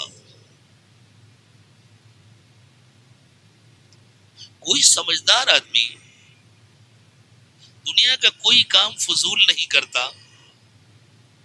اتنے مکمل انتظامات اللہ نے کیے, اتنے اتنے مکمل انتظام ہے، اللہ کے کسی انتظام میں کوئی کمی نہیں ہے. بازار سے سلنڈر خرید کر کے لائے، مریض کے لیے ختم ہو گیا، اب دوسرا نہیں مل رہا تو مریض کی جان خطرے میں. کتنے دن ہو گئے ہم لوگوں کو دنیا میں جیتے ہوئے، کبھی ایسا ہوا آکسیجن ختم ہو گیا؟ نہیں ختم ہوتا. کیسا انتظام کیا، کیسی کنٹینیو سپلائی ہے. حالانکہ ہم مسلسل آکسیجن ختم کرتے رہتے ہیں، ہم برابر آکسیجن کو اپنے لیے ناقابل استعمال بناتے رہتے ہیں، اس کو کاربن بنا دیتے ہیں، لیکن اللہ برابر کاربن کو آکسیجن بناتے رہتے ہیں. پھر درختوں کو اللہ تعالیٰ نے لگا رکھا ہے، جتنے پلانٹ ہیں وہ اسی کام میں لگے ہوئے ہیں، وہ پھر آکسیجن کی سپلائی کرتے ہیں. جس کو پتہ نہیں ہے اسے کیا کہیں، لیکن ایمان والے کو تو پتا ہے. اور یہ تو تعلیم کا زمانہ ہے، پڑھا لکھا انسان جانتا ہے اللہ کا ہر انتظام کتنا مکمل ہے. اللہ کے ہر انتظام کو مکمل تسلیم کرنا، یہی معنی ہے تسبیح کے. یہ سورۃ الحشر کی آیات جن کی قاری صاحب نے تلاوت کی تھی، میں تو آپ کو صرف ان کا ترجمہ سنا رہا ہوں. ان آیات میں سب سے اخیر میں اللہ نے فرمایا یسبح لہ ما فی السماوات والارض، آسمان و زمین کی ہر چیز اللہ کی پاکی بیان کرتی ہے. جیسے اللہ چاہتے ہیں ویسے وہ اللہ کی تعریف بھی کرتے ہیں، وہ چیزیں اللہ کا ذکر بھی کرتی ہیں. لیکن سب سے اہم بات یہ ہے کہ زمین اور آسمان کے ہر انتظام پر تم نظر ڈالو، کہیں کسی انتظام میں تم کو کوئی جھول نہیں نظر آئے گا، ہر انتظام تم کو بے عیب نظر آئے گا. یہ ہے زمین اور آسمان کے ہر چیز کا پاکی بیان کرنا. کیوں؟ اس لیے کہ اس کو بنانے والا اور اس نظام کو چلانے والا 100% طاقت والا ہے، قوت والا ہے، غلبے والا ہے اور بڑی حکمت والا ہے. اس نے اپنی حکمت کے مطابق سب کچھ بنایا ہے. وَهُوَ الْعَزِيزُ الْحَكِيمُ. اتنا انتظام اللہ نے کیا ہے، اور کس کے لیے کیا ہے؟ اصل تو انسان کے لیے کیا ہے. یہ سارا انتظام اللہ تعالیٰ نے انسان کے لیے کیا. زمین بھی ہمارے آپ کے لیے بنائی، آسمان بھی ہمارے اور آپ کے لیے بنایا، درختوں کو بھی ہمارے لیے بنایا، جانوروں کو بھی ہمارے لیے بنایا، حتیٰ کہ چاند اور سورج کو بھی ہمارے لیے بنایا. وَسَخَّرَ لَكُمُ الشَّمْسَ وَالْقَمَرَ دَائِبَيْنِ وَسَخَّرَ لَكُمُ اللَّيْلَ وَالنَّهَارَ. اللہ فرماتے ہیں یہ جو مسلسل چاند اور سورج حرکت میں ہے، ان کو ہم نے تمہاری خدمت پر لگایا ہوا ہے. دن اور رات کو ہم نے تمہاری خدمت کے لیے مسخر کیا ہے. وَآتَاكُم مِّن كُلِّ مَا سَأَلْتُمُوهُ، تمہاری ہر ضرورت کا اللہ نے انتظام کیا ہے. عام طور سے لوگ کیا سمجھتے ہیں، وَآتَاكُم مِّن كُلِّ مَا سَأَلْتُمُوهُ، کہ تم نے جو بھی مانگا اللہ دیتے ہیں، یعنی ہم نے ہاتھ اٹھا کر کے جو دعا مانگی اللہ تعالیٰ وہ دے دیتے ہیں. آتاکم من کل ما سألتموہ کا مطلب یہ ہے کہ تمہارے دنیا میں جینے کے لیے، زندہ رہنے کے لیے جتنے تقاضے ہیں، جتنی تمہاری ریکوائرمنٹ ہیں، چاہے ان کا تم کو علم ہو یا نہ ہو، اللہ نے سب کا انتظام کیا ہوگا. وہ سارے انتظامات کیے ہوئے، اس لیے تم زندہ ہو. اگر اس انتظام میں کوئی ایک کمی آ جائے تو تم زندہ نہیں رہ سکتے. چاند پر زندگی کیوں نہیں ہے؟ مریخ پر اب تک زندگی کیوں نہیں مل سکی؟ دوسرے سیاروں پر زندگی کیوں نہیں ہے؟ اس لیے کہ وہاں زندگی کے وہ انتظامات نہیں ہیں جو ہمارے پاس ہیں. تو یہ خود بخود تھوڑی ہے، اللہ کے کیے ہوئے ہیں. حتیٰ کہ اس زمین پر زندہ رہنے کے لیے زمین اور سورج کے درمیان کے جس مخصوص فاصلے کی ضرورت تھی، اللہ نے زمین کو اس مخصوص فاصلے پر رکھا ہے. اگر وہ فاصلہ کم ہوتا تو زمین پر زندگی ممکن نہیں تھی، اگر وہ فاصلہ زیادہ ہوتا تو بھی زمین پر زندگی ممکن نہیں تھی. وَآتَاكُم مِّن كُلِّ مَا سَأَلْتُمُوهُ میں وہ فاصلہ بھی شامل ہے. وَإِن تَعُدُّوا نِعْمَةَ اللَّهِ لَا تُحْصُوهَا، تم اللہ کی نعمتوں کو گننے بیٹھو تو گن نہیں سکتے. دنیا میں کوئی آدمی کوئی چیز بیکار نہیں بناتا. آپ ایک گھر بنائیں، کسی دوست کو بلائیں دیکھنے کے لیے، بھئی میں نے گھر بنایا، آ کر کے اچھی بات ہے، دیکھتے ہیں. یہ کیا ہے؟ یہ میرا بیڈ روم ہے. یہ کیا ہے؟ یہ ڈرائنگ روم ہے. یہ کیا ہے؟ یہ کچن ہے. یہ کیا ہے؟ یہ ہے، یہ ہے. اور بھئی یہ کیا بنایا ہے؟ کئی لاکھ روپے آپ نے اس میں خرچ. یہ یوں ہی بنا دیا. کوئی کام نہیں، کوئی کام نہیں. تو وہ آپ کا دوست کیا سوچے گا؟ اگر یہ غلطی میں کروں تو آپ کیا سوچیں گے؟ گھر تو بہت اچھا بنایا انہوں نے، لیکن ان کو اس گھر میں نہیں ہونا چاہیے، ان کو تو کسی مینٹل ہاسپٹل میں ہونا چاہیے.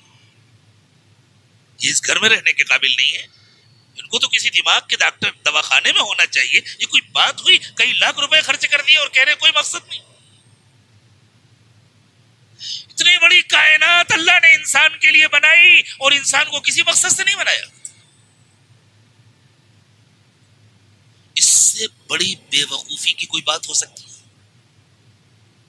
اس سے بڑا ناسمجھی کا کوئی خیال ہو سکتا ہے؟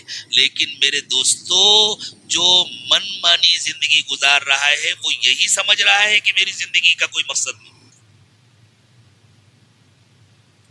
من مانی زندگی وہی گزارتا ہے نا جسے اس کا یقین نہیں ہے کہ اللہ میرا حساب لیں گے. اور حساب لینے کے لیے بھی جتنے انتظامات کی ضرورت ہے اللہ نے وہ سارے انتظامات پہلے سے کیے ہوئے ہیں. حساب لینے کے لیے ضروری ہے کہ ہماری پوری زندگی ریکارڈ ہو. انسانوں کے کیمرے کسی منظر کو ریکارڈ کرے یا نہ کرے، اللہ کے لگائے ہوئے کیمرے ہر منظر کو ریکارڈ کر رہے، ہر مجلس کو ریکارڈ کر رہے. حساب لینے کے لیے ضروری ہے کہ ہماری ہر بات ریکارڈ ہو. قرآن کہتا ہے ما یلفظ من قول الا لدیہ رقیب عتید. جو بات زبان سے نکلتی ہے فرشتے اس کو ریکارڈ کر لیتے ہیں، وہ ریکارڈ رہتی ہے. قرآن کہتا ہے قیامت کے دن وَوَجَدُوا مَا عَمِلُوا حَاضِرًا وَلَا يَظْلِمُ رَبُّكَ أَحَدًا. انسانوں نے جو کچھ کیا ہوگا وہ سب اپنے سامنے موجود پائیں گے. انسان جیسی مخلوق بنائی، اس کی پوری زندگی کو ریکارڈ کرنے کا انتظام کیا، اور اس کے بعد اللہ حساب نہ لے؟ ایسا ہو سکتا ہے؟ حساب نہ لینا ہوتا تو یہ انتظامات کیوں کرتے؟ لیکن جس کو یقین ہو کہ حساب لے کے اللہ وہ اپنی مرضی کی زندگی جی سکتا ہے. میرے دوستو، یہ جو ہم اپنی مرضی کی زندگی گزارتے ہیں، یہ جو ہمیں رسول اللہ صلی اللہ علیہ وسلم کی سنتیں چھوڑ کر نہ معلوم کس کے اسٹائل اچھے لگتے ہیں اور کس کے طریقوں پر ہم چلتے ہیں، یہ مسئلہ ایک عمل کا نہیں ہے، یہ مسئلہ ہمارے دل کے یقین کا ہے. جب اللہ کے پاس جا کر حساب دینے کا پکا یقین نہیں ہوتا تبھی یہ کمزوری ہوتی ہے.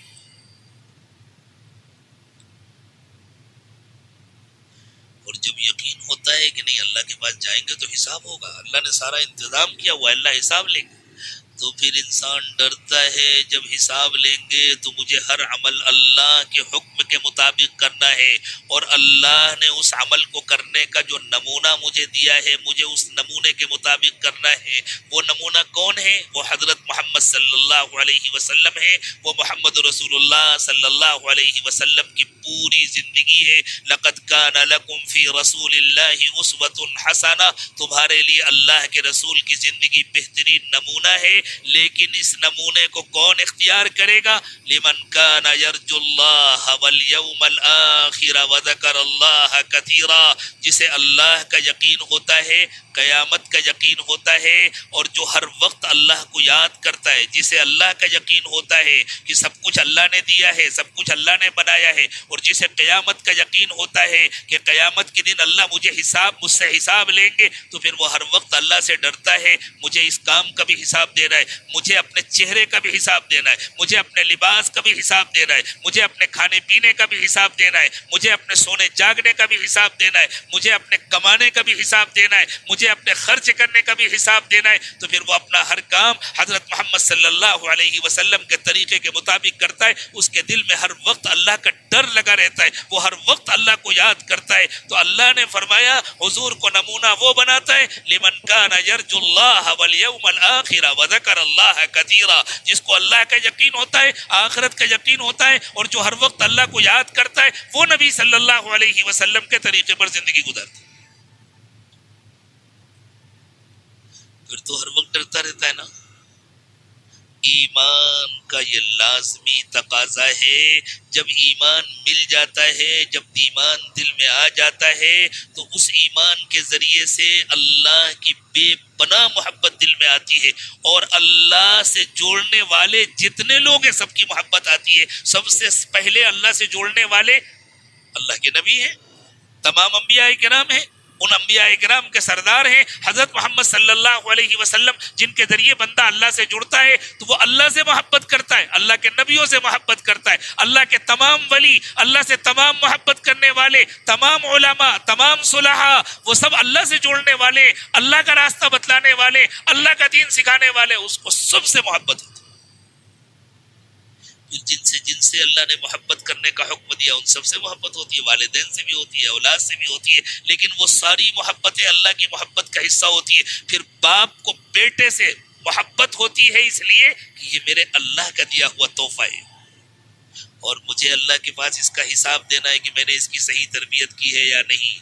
اور بیٹے کو باپ سے محبت ہوتی ہے، اللہ نے دنیا میں مجھے بھیجنے کا ان کو ذریعہ بنایا ہے، اور مجھے اللہ کے پاس حساب دینا ہے کہ میں نے ان کا احترام کیا ہے یا نہیں، میں نے ان کی عزت کی ہے یا نہیں. بیوی کو شوہر سے محبت ہوتی ہے، یہ اللہ کا دیا ہوا تحفہ ہے، اس کے ذریعے میری عزت محفوظ ہوتی ہے، اور اس کے ذریعے اللہ نے میرا انتظام کیا ہوا ہے. میں بچوں کو پالتی ہوں، اگر میں خود کمانے چلی جاؤں تو بچے ضائع ہو جائیں گے، اور اگر میں صرف بچوں کو پالنے میں لگ جاؤں تو میرے اخراجات کا کیا ہوگا. اللہ نے کتنا اچھا انتظام کیا ہوا ہے. یہ مجھ سے محبت کرنے والا شوہر ہے، یہ اللہ کا تحفہ ہے، اس لیے وہ اپنے شوہر سے محبت کرتی ہے، اور شوہر اپنی بیوی سے اس لیے محبت کرتا ہے. یہ اللہ کا دیا ہوا تحفہ ہے، اس کے ذریعے اللہ نے مجھے حرام سے بچایا ہے، اس کے ذریعے اللہ نے میری عزت بچائی ہے. پھر جتنی محبتیں ہوتی ہیں سب اللہ کی محبت سے جڑی ہوتی ہیں.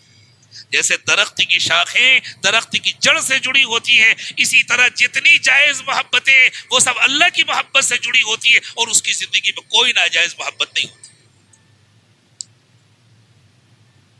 تو ایک طرف محبت آتی ہے ایمان کے ذریعے، اور دوسری طرف ڈر آتا ہے ساتھ میں کہ اللہ کے پاس جا کر حساب دینا ہے، نماز کا بھی حساب دینا ہے، کھانا کھانے کا بھی حساب دینا ہے، آرام کرنے کا بھی حساب دینا ہے. یہ جو آپ نے یہاں مغرب کی نماز پڑھی، میں نے پڑھی، آپ نے پڑھی، ابھی انشاءاللہ عشاء کی نماز پڑھی، ہمیں صرف اسی کا حساب نہیں دینا ہے، ہم جب اپنے گھر جائیں گے اس کا بھی حساب دینا ہے، ہم بیٹھ کر کھانا کھائیں گے اس کا بھی حساب دینا ہے، بیوی بچوں سے بات کریں گے اس کا بھی حساب دینا ہے. اور صرف اللہ مسجد میں نہیں ہے، بازار میں بھی ہے، دکان میں بھی ہے، آفس میں بھی ہے، کارخانے میں بھی ہے. یہ اس زمانے کی گمراہی ہے. مسجد میں آ کر نماز پڑھ لیا اور مکہ مکرمہ جا کر حج کر لیا، باقی کاروبار اپنی مرضی کا کرنا ہے. یہ مومن کا کام نہیں ہوتا. مومن اپنا ہر کام اللہ کی مرضی کے مطابق کرتا ہے، اس لیے کہ وہ ڈرتا رہتا ہے کہ مجھے اپنے ہر عمل کا حساب دینا ہے، مجھے اپنی پوری زندگی کا حساب دینا ہے.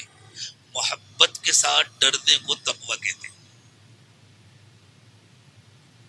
محبت کے ساتھ ڈرنے کو تقویٰ کہتے ہیں. اس لیے اللہ نے ایمان والوں سے کہا، ایمان والوں اپنے کو جانچو، اپنے کو پرکھو، یہ دیکھو تمہارے دل میں ہماری محبت اور ہمارا ڈر دونوں ایک ساتھ جمع ہے یا نہیں. اگر نہیں ہے تو جلدی سے اپنے ایمان کی فکر کرو، تمہارے ایمان میں کمزوری ہے. بلب جل رہا ہے اور آپ نے ریموٹ اٹھایا اے سی چلانے کے لیے، آن نہیں ہوا، تو آپ کو فکر ہوتی ہے کرنٹ کمزور تو نہیں، سپلائی کم تو نہیں،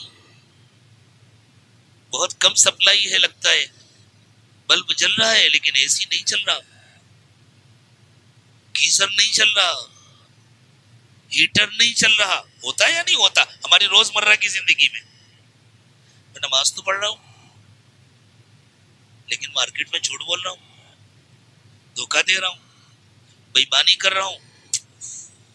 ایمان کا کرنٹ کمزور ہے، اس کے وولٹیج کو بڑھانے کی ضرورت ہے.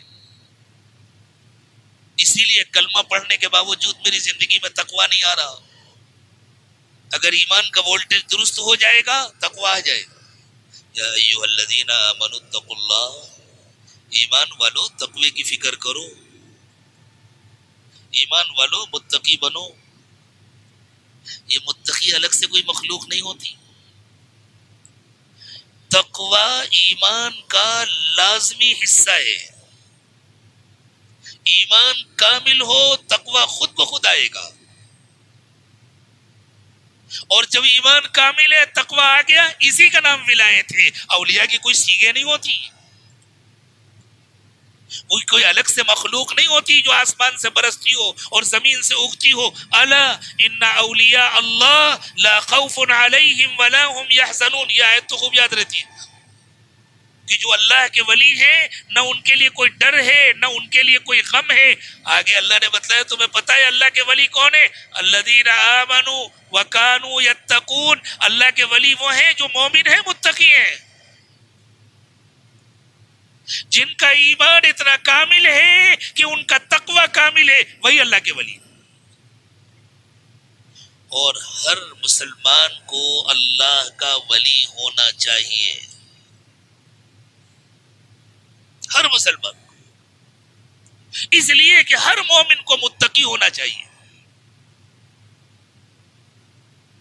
مجھے نہیں لگتا کہ میں تمام آیات پر گفتگو کر سکوں گا، اس لیے کہ وقت بھی زیادہ ہو رہا ہے، اور شاید آپ کو اندازہ ہو کہ آپ کا یہ خادم کتنا تھکا ہوا ہے۔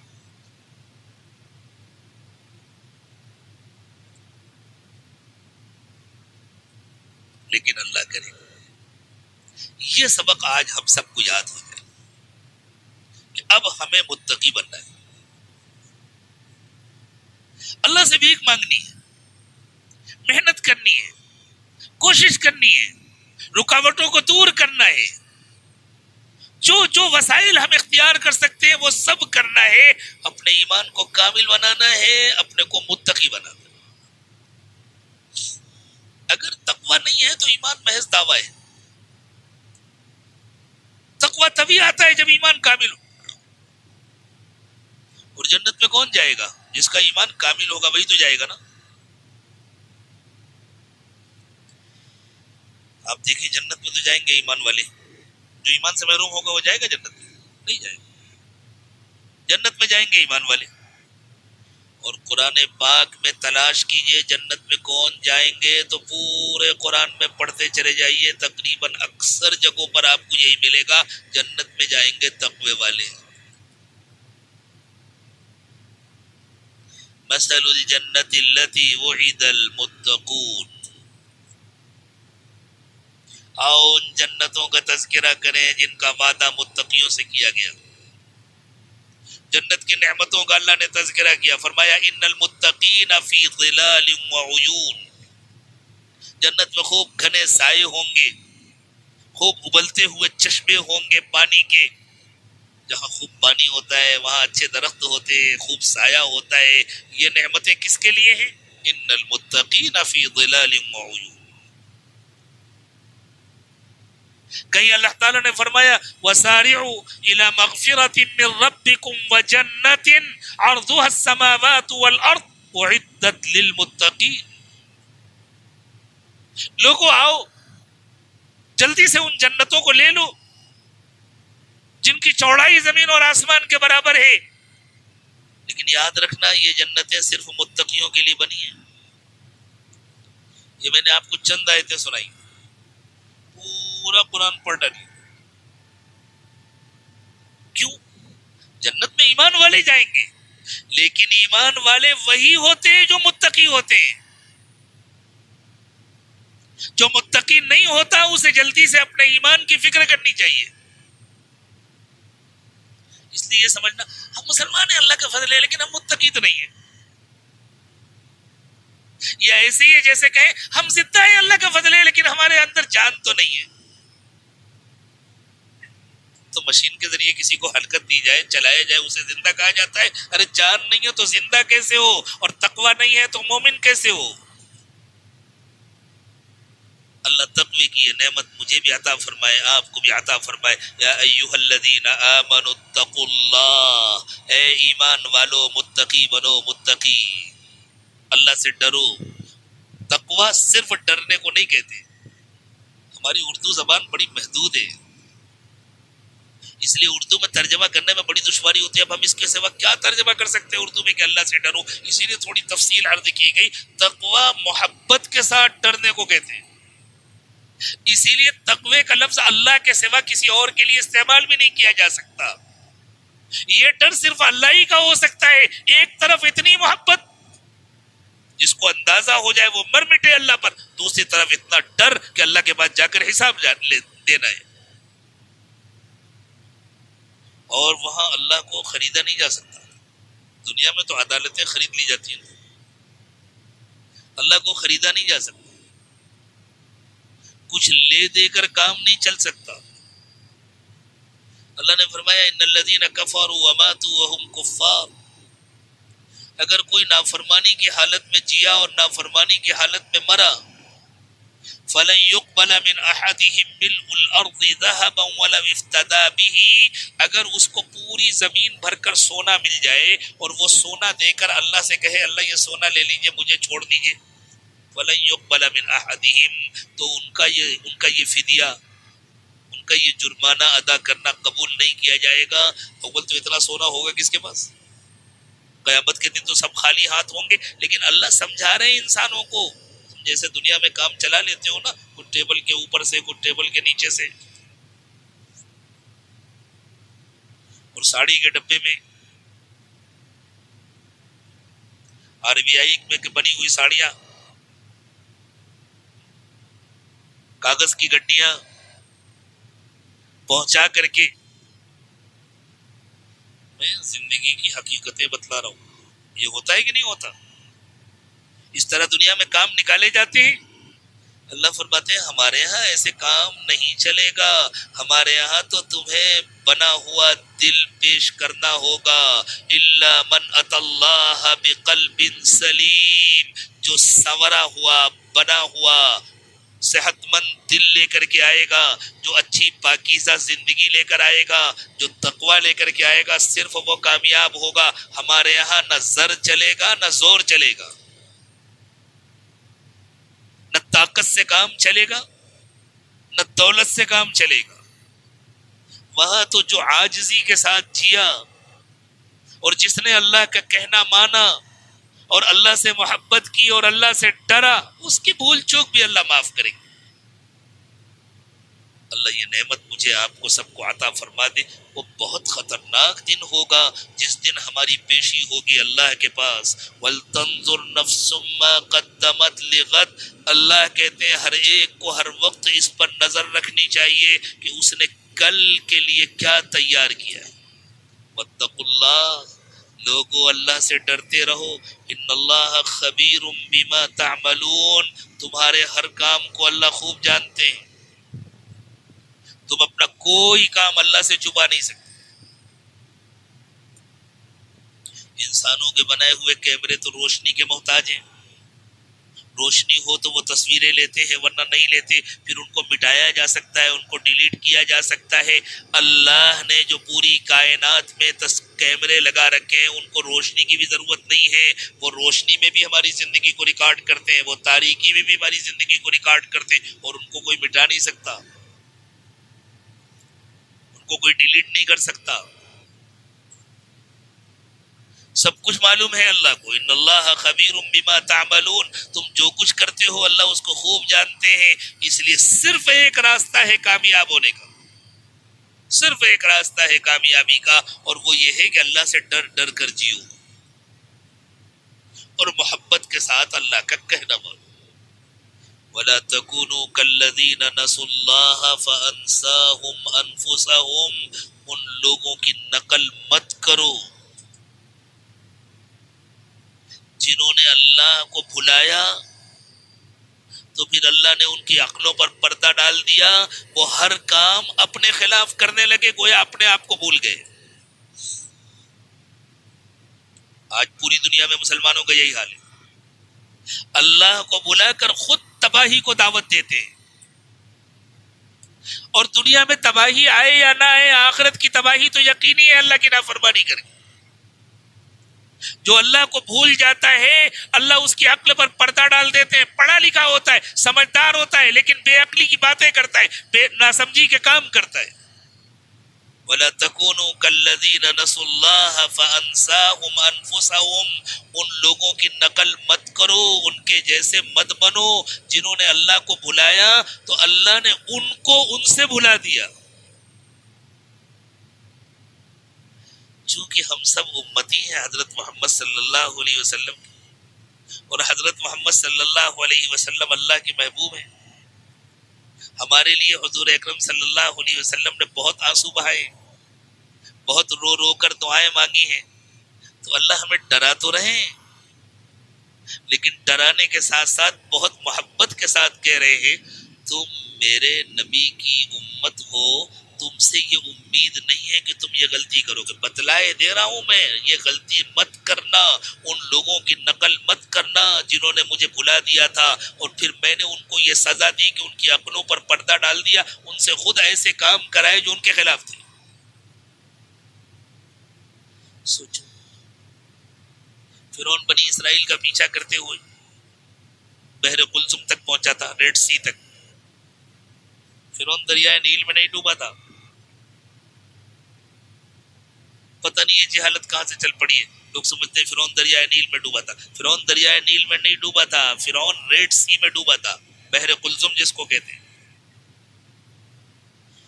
وہ جب آیا اپنی فوج کے ساتھ اور اس نے دیکھا کہ سمندر کا پانی برف بن کر کھڑا ہو گیا پہاڑوں کی شکل میں، ایسے جمع دیا. پانی بھی تو اللہ ہی کے حکم سے جمتا ہے نا، پانی جمتا ہے نا. وہ سری نگر میں جو ڈل جھیل ہے، ابھی پچھلے سال کا واقعہ ہے، اس ڈل جھیل پر بچے کرکٹ کھیل رہے تھے. کبھی کبھی اتنا جمتی، بہت زمانے کے بعد اتنا جمی تھی. یہ تو یاد ہوگا نا پچھلے سال کا واقعہ. تو پانی جم گیا تھا نا. یہ کس کے حکم سے جمع تھا؟ جس اللہ کے حکم سے اس جھیل کا پانی جمع، اسی اللہ کے حکم سے سمندر کا پانی پر بن کر کھڑا ہو گیا، راستہ کھل گیا. فرعون نے دیکھا راستہ بن گیا، بنی اسرائیل پار ہو رہے ہیں. تھوڑا سا بھی عقل کو استعمال کرتا تو جانتا بھئی یہ روز نہیں ہوتا. ان کے لیے ہوا اس لیے کہ ان کے ساتھ اللہ کی مدد ہے، اور میں اس اللہ کو نہیں مانتا ہوں، میرے ساتھ وہ مدد نہیں ہوگی، میرے لیے یہ اللہ کی مدد مصیبت بن جائے گی، مجھے واپس ہو جانا چاہیے. تو تھوڑی سی بھی عقل ہوتی تو وہ اپنی فوج کو لے کر وہاں سے واپس ہو گیا ہوتا. لیکن وہ جو اکڑ تھی، اچھا میری اجازت کے بغیر نکلے چلے جا رہے ہیں، اس سے بچ کر کے کیسے جائیں گے، میں بھی ان کا پیچھا کروں گا. اور سمندر کے اندر گھس گیا اور اللہ نے پانی کو حکم دیا، بس کام ہو گیا، وہ نکل گئے جن کو نکالنا تھا، اب تم مل جاؤ. یہ ہے وَلَا تَكُونُوا كَالَّذِينَ نَسُوا اللَّهَ فَأَنسَاهُمْ أَنفُسَهُمْ. ان کی نقل مت کرو جنہوں نے اللہ کو بھلایا، اللہ نے ان کو ان سے بھلا دیا. یعنی اللہ نے ان کی عقلوں پر ایسے پردے ڈال دیے کہ وہ ہر کام اپنے خلاف کر دیں. ہمارے پاس اللہ کا دین ہے، ہمارے پاس اللہ کی کتاب ہے، ہمارے پاس حضرت محمد صلی اللہ علیہ وسلم کا مبارک طریقہ ہے. ابھی اگر میں اس مسجد میں ریفرنڈم کروں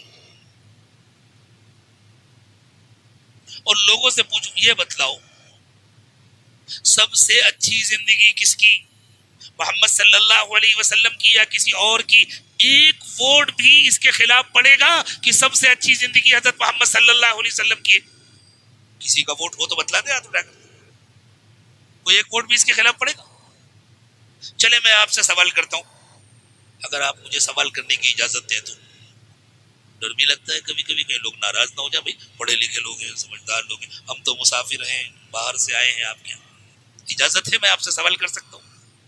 ایمانداری کے ساتھ بتلانا، میں ہر ایک سے سوال کر رہا ہوں، سب سے اچھی زندگی کس کی؟ میں محمد صلی اللہ علیہ وسلم اور دوسرے سارے نافرمانوں کی، اللہ آخرت کو بھول جانے والوں کی زندگیوں کا تقابل کر رہا ہوں. سب سے اچھی زندگی کس کی ہے؟ سب سے اچھا چہرہ کس کا ہے؟ ووٹ دے رہے ہیں نا حضور کو، عمل کر رہے ہیں، کر رہے ہیں عمل، اپنے پیروں پر خود کلاڑی مار رہے ہیں. کس کا نقصان کر رہے ہیں؟ اللہ کا کر رہے ہیں، اللہ کے رسول کا کر رہے ہیں. اور کون کر رہا ہے؟ ایمان والا کر رہا ہے جو ووٹ دے رہا ہے کہ سب سے اچھا چہرہ حضور کا ہے لیکن نہیں بنا رہا. کس کا نقصان کر رہا ہے؟ اپنا. یہ سزا ہوتی ہے. یہود و نصارہ کی نقل کی، مشرکین کی نقل کی، نافرمانوں کی نقل کی، بھول جانے والوں کی نقل کی. اللہ نے بلا دیا، ایسے کام اللہ کرا رہے جس کو وہ خود جانتا ہے کہ یہ غلط ہے اور پھر اس کی سزا بھگتے گا. سب سے اچھا لباس کس کا ہے؟ حضور کا یا دشمنوں کا؟ سب سے اچھا لائف اسٹائل کس کا ہے، حضور کا یا کسی دشمن کا؟ بتلا دو. تو پھر اب اپنائیں گے یا نہیں اپنائیں گے؟ میرے لیے نہیں، میرے لیے نہیں، مجھے اپنی قبر میں اکیلے جانا ہے. آپ میں سے کوئی میرے ساتھ نہیں آئے گا، اور آپ کو اپنی قبر میں اکیلے جانا ہے، میں آپ کے ساتھ نہیں آؤں گا. لیکن میرے دوستو، اقبال نے کہا تھا تو اگر میرا نہیں بنتا نہ بن، اپنا تو بن. میرے اوپر کوئی احسان مت کرو، اپنے اوپر تو احسان کرو. اللہ مجھے بھی توفیق دے، آپ کو بھی توفیق دے. میرے دوستو، قرآن آنکھیں کھولنے کے لیے، تفریح کے لیے نہیں ہے. یہ دینی مجلسیں تفریح کے لیے نہیں ہوتی، ٹائم پاس کے لیے نہیں ہوتی، زندگی بدلنے کے لیے ہوتی ہے. اتنا وقت کس کے پاس ہے جو وہ پاس کرے؟ پوری آخرت کا دار و مدار ہماری چھوٹی سی زندگی پر ہے. جو ہو گیا سو ہو گیا، اب کیا کریں گے؟ اب اللہ کا کہنا مانیں گے یا نافرمانی کریں گے؟ میں اپنے کو شامل کر کے کہہ رہا ہوں، اللہ مجھے بھی توفیق عطا فرمائے. اب ہم طے کریں آج سے ہم اللہ کا کہنا مانیں، اللہ سے ٹوٹ کر محبت کریں گے. کسی ایسی محبت میں گرفتار نہیں ہوں گے جو ہم کو اللہ کی محبت سے دور کرے. اور اللہ سے ڈریں گے اس لیے کہ ہمیں آخرت میں حساب دینا ہے. کوئی ایسا کام نہیں کریں گے جس کا ہم حساب نہ دے سکیں. حضرت محمد صلی اللہ علیہ وسلم کے طریقے پر چلیں گے، یہود و نصارہ کے طریقے پر نہیں چلیں گے، مشرکین کے طریقے پر نہیں چلیں گے، نافرمانوں کے طریقے پر نہیں چلیں گے. وَلَا تَكُونُوا كَالَّذِينَ نَسُوا اللَّهَ فَأَنسَاهُمْ أَنفُسَهُمْ. اس کے بعد اللہ کہتے ہیں ہمیں تم سے یہ امید تھوڑی ہے کہ تم یہ غلطی کرو گے، ہمیں تو تم سے یہ امید ہے کہ تم ہمارا کہنا مانو گے. اولئک هم الفاسقون. ارے وہ تو نافرمان لوگ ہیں، ان کی کہاں تم نقل کر رہے ہو، تم تو اچھے لوگ ہو. یہ ہے انداز. ایک بچہ شرارت کرتا ہے، بدتمیز ہو جاتا ہے، ماں کو فکر ہوتی ہے میرا بچہ بدتمیز ہو رہا ہے، تو ماں کیا کہتی، میرا بیٹا بہت اچھا ہے، وہ محلے کے بچوں کے ساتھ کھیلتا ہے نا، ان کی وجہ سے بگڑ گیا. نہیں نہیں بیٹے، وہ بچے بہت گندے ہیں، ان کے ساتھ مت کھیل، تم تو بہت اچھے بچے ہو نا. تو اپنی ماں کو اپنے بچے کو سمجھاتی ہے اس لیے کہ اسے محبت ہے، تم تو بہت اچھے بچے ہو، وہ گندے بچے ہیں، تم ان کی نقل مت کرو. قرآن کہہ رہا ہے مسلمانوں تم کس کی نقل کر رہے ہو، کس کے طریقے پر چل رہے ہو؟ اولئک هم الفاسقون. وہ تو نافرمان لوگ ہیں، کیا تم نافرمان ہو؟ آئے آج ہم اللہ سے کہیں نہیں اللہ ہم نافرمان نہیں ہیں، ہم سے غلطی ہو گئی تھی، ہماری غلطی کو معاف کر دیجئے اللہ. آج سے ہم آپ کے نبی صلی اللہ علیہ وسلم کے علاوہ کسی اور کی نقل نہیں کریں گے. اللہ آج سے ہم آپ کو کبھی نہیں بھولیں گے، آپ کے پاس جا کر حساب دینا ہے اس کو کبھی نہیں بھولیں گے. تو اللہ فرماتے ہاں ہمیں تم سے یہی امید ہے. اور اس کے بعد ہیں وہ آیات کریمہ جن کو قاری صاحب نے پڑھا تھا. تمہیں اندازہ نہیں ہے اللہ نے تم کو کتنی بڑی نعمت دی ہے، یہ کتاب ہدایت جو اللہ نے تمہیں عطا فرمائی ہے.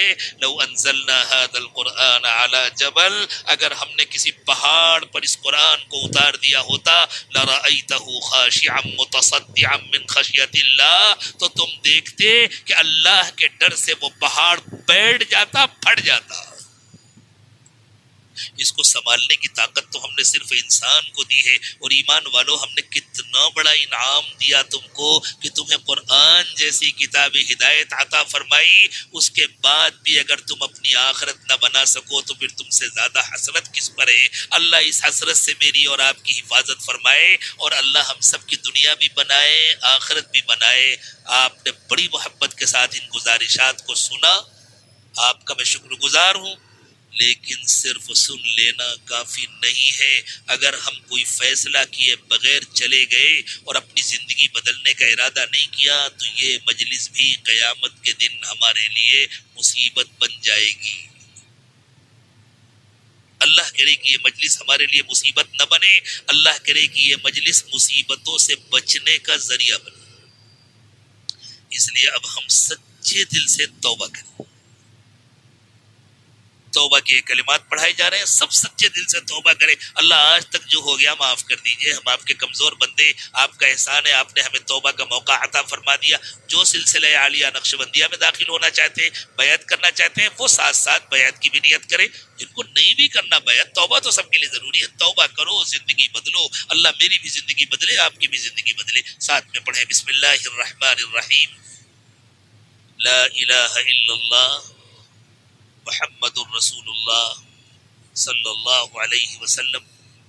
آمنت باللہ وملائکتہ وکتبہ ورسلہ والیوم الآخر والقدر خیرہ وشرہ من اللہ تعالی والبعث بعد الموت آمنت باللہ کما ہوا باسمائہ وصفاتہ وقبلت جمیع احکامہ اشہد ان لا الہ الا اللہ واشہد ان محمدا عبدہ ورسولہ استغفر اللہ ربی من کل ذنب واتوب الیہ برحمتک یا ارحم الراحمین۔ اللہ ہماری توبہ کو قبول فرمائے، اللہ ہمیں اس پر استقامت نصیب فرمائے، نفس اور شیطان کے دھوکوں سے اللہ ہماری حفاظت فرمائے۔ بس اب ہم سب اللہ سے بھیک مانگے کہ اللہ تعالی ہمیں اس پر جمع کر کے رکھے، آخری سانس تک اللہ ہمیں اس توبہ پر استقامت نصیب فرمائے۔ سبحان ربی العلی الاعلی الوہاب، اللہم صلی علی سیدنا محمد وعلی آل سیدنا محمد وبارک وسلم۔ ربنا ظلمنا انفسنا وان لم تغفر لنا وترحمنا لنکونن من الخاسرین۔ پروردگار عالم، ہم آپ کے عاجز اور کمزور بندے، ہمیں کامل ایمان نصیب فرمائیے، ہمیں کامل تقوی نصیب فرمائیے۔ اللہ اب تک ہم سے جتنی ناسمجھی اور نادانی ہوئی، اللہ اپنے فضل و کرم سے اس سب کو معاف فرما دیجیے۔ اللہ ہم سر سے پیر تک گناہوں میں ڈوبے ہوئے ہیں، دن کے اجالے میں بھی گناہ کیے، رات کے اندھیرے میں بھی گناہ کیے، مجمع میں بھی گناہ کیے، تنہائیوں میں بھی گناہ کیے، جان بوجھ کر گناہ کیے، ٹھٹائی کے ساتھ گناہ کیے، گناہ کو معمولی سمجھ کر کیا۔ اللہ اقراری مجرم ہے، اللہ معاف فرما دیجیے پیارے، اللہ معاف فرما دیجیے پیارے، اللہ معاف فرما دیجیے۔ اگر اللہ آپ نے معاف نہ فرمایا تو ہم تو تباہ ہو جائیں گے، برباد ہو جائیں گے۔ اللہ اب اس توبہ کے بعد ہمیں اچھی زندگی نصیب فرمائیے، اللہ بری زندگی سے، بری موت سے، برے انجام سے حفاظت فرمائیے، اچھی زندگی، اچھی موت، اچھا انجام نصیب فرمائیے۔ اللہ ہماری دنیا کی ضرورتیں بھی پوری فرما دیجیے۔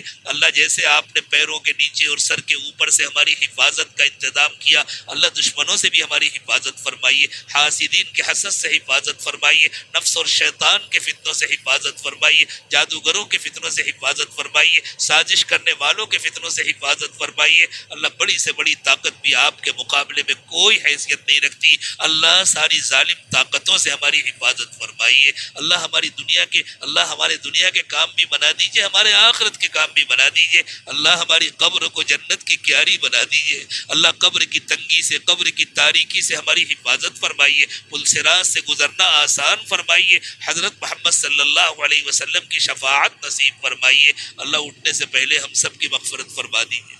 اللہ تمام بیماروں کو شفا عطا فرمائیے، تمام پریشان حالوں کی پریشانیاں دور فرما دیجئے۔ اللہ جب تک زندہ رکھیے، صحیح سالم رکھیے، تمام طاقتوں اور قوتوں کے ساتھ زندہ رکھیے، عمر طبعی تک پہنچائیے، ایمان اور تقوی کے ساتھ زندگی نصیب فرمائیے، اور جب آپ کا مقرر کیا ہوا موت کا وقت آئے تو اللہ کامل ایمان کی موت نصیب فرمائیے۔ اللہ جن کو آپ دنیا سے بلا چکے، جو ایمان کے ساتھ اس دنیا سے جا چکے، اللہ ان سب کی مغفرت فرما دیجیے۔ آپ نے جن کی مغفرت فرما دی ان سب کو اپنے قرب کے اعلیٰ درجات نصیب فرمائیے۔ اللہ ہمارے دلوں پر ایک محبت کی نظر ڈال دی، اللہ ہمارے دلوں پر ایک محبت کی نظر ڈال دیجئے۔ اللہ ہم سب کو اپنی ولایت نصیب فرمائیے، اپنی محبت نصیب فرمائیے، اپنا ڈر نصیب فرمائیے۔ اللہ ہمارے باطن کو ہمارے ظاہر سے بہتر بنا دیجئے، اور اللہ ہمارے ظاہر کی بھی کامل اصلاح فرمائیے، ہمارے ظاہر کو بھی 100% سنتوں سے سجا دیجئے، اور اللہ ہماری آخرت کو ہماری دنیا سے بہتر بنا دیجئے، اور اللہ ہماری دنیا کی بھی ساری ضرورتیں پوری فرما دیجئے۔ ربنا تقبل منا انك انت السميع العليم وتب علينا انك انت التواب الرحيم سبحان ربك رب العزة عما يصفون وسلام على المرسلين والحمد لله رب العالمين۔ اذان و نماز کا اعلان کرتے ہیں۔